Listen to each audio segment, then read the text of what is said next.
क्या आपने कभी सोचा है कि आज से लगभग 400 साल पहले 17वीं सदी का भारत असल में कैसा दिखता था? आज हम ये देखने वाले हैं एक ऐसे फ्रांसीसी डॉक्टर की आंखों से जो किस्मत से मुगल साम्राज्य के इतिहास का शायद सबसे बड़ा गवाह बन गया। ये कहानी है फ्रांसवा बर्नियर की।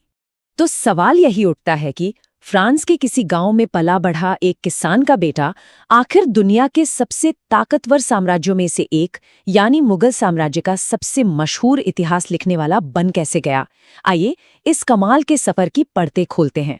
बर्नियर का ये सफर शुरू होता है फ्रांस के एक छोटे से गांव से और उन्हें खींच कर ले जाता है एक बहुत बड़े साम्राज्य के ठीक बीचों बीच। चलिए देखते हैं कि ये सब हुआ कैसे। तो सबसे पहले ये फ्रांसवा बर्नियर थे कौन? जरा सोचिए, 17वीं सदी का एक फ्रांसीसी डॉक्टर जो था तो एक किसान परिवार से, लेकिन उसकी किस्मत में कुछ और ही लिखा था।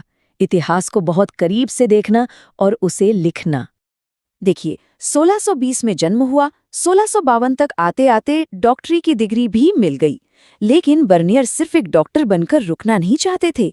ज्ञान की जो प्यास थी वो उन्हें सीरिया, फिलिस्तीन और मिस्र तक ले गई। और फिर साल 1656 में वो सूरत के बंदरगाह पर उतरे और एक बिल्कुल नई दुनिया में कदम रखा। बर्नियर जब भारत पहुंचे ना, तो ये कोई शांत देश नहीं था।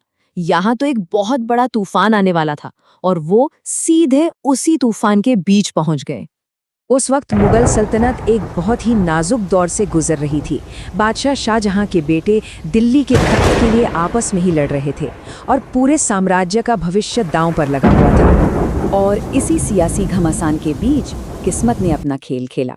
अहमदाबाद में बर्नियर की मुलाकात हुई शाहजहां के सबसे बड़े बेटे दारा शिकोह से।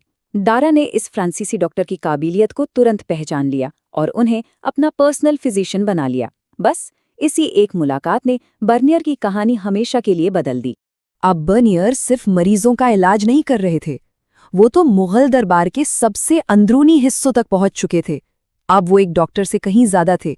वो एक ऑब्जर्वर, एक पर्यवेक्षक की तरह हर चीज को देख और समझ रहे थे। उनकी भूमिका में जो बदलाव आया वो कमाल का था। पहले वो दारा शिकोह के साथ थे, मतलब एक ऐसे शहजादे के डॉक्टर जो जंग लड़ रहा था। लेकिन 1659 के बाद दानिशमंद खां के साथ जुड़कर वो एक बुद्धिजीवी और वैज्ञानिक बन गए। अब उनका काम दवा देना नहीं, बल्कि दुनिया को समझना और उसके बारे में लिखना था। लेकिन जब जंग में दारा शिकोह की हार हुई तो बर्नियर का भविष्य भी एक तरह से अंधेरे में चला गया। उन्हें लगा कि शायद अब सब खत्म। पर तभी मुगल दरबार के एक ताकतवर अमीर दानिशमंद खान ने उन्हें सहारा दिया और ये बर्नियर के लिए एक नई जिंदगी की शुरुआत थी। अगले 12 साल बर्नियर ने जैसे पूरे हिंदुस्तान को नाप दिया।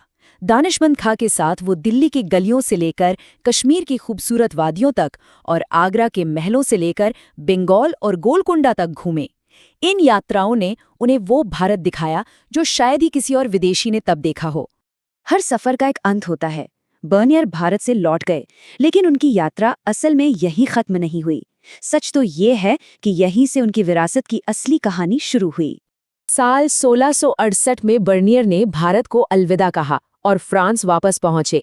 लेकिन अब वो मामूली किसान के बेटे नहीं थे।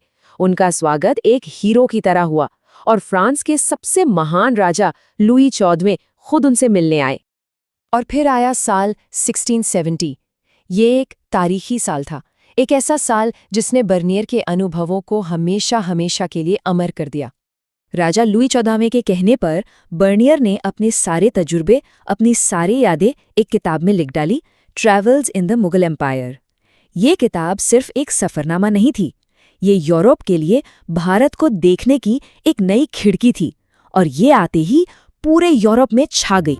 1688 में फ्रांसवा बर्नियर का निधन हो गया, लेकिन वो अपने पीछे एक ऐसी अनमोल विरासत छोड़ गए जो आज भी हमें 17वीं सदी के भारत, वहाँ के समाज और मुगल दरबार की राजनीति को समझने में मदद करती है। तो बर्नियर की ये कहानी एक सवाल छोड़ जाती है, क्या इतिहास सिर्फ राजाओं और लड़ाइयों की कहानी है, या फिर एक अकेले मुसाफिर की आंखों से देखी गई दुनिया भी हमें इतिहास के बारे में उतना ही या शायद उससे ज्यादा सिखा सकती है?